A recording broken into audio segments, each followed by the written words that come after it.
lookup can also be used to generate more than one result. In this example, if we want to lookup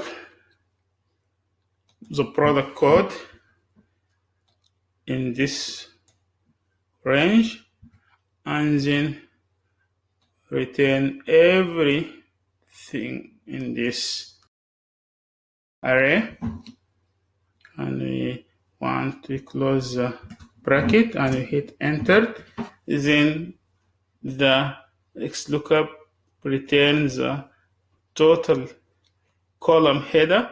You can see the first one is product code.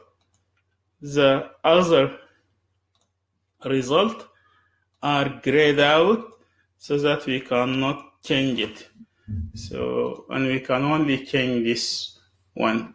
And also, if I extend this cell, so you can see the result also extended, and I can generate the total table. You can see, and if I delete the first one, it will delete the whole row. This is one of the cool features of XLOOKUP. You can use XLOOKUP to generate more than one result.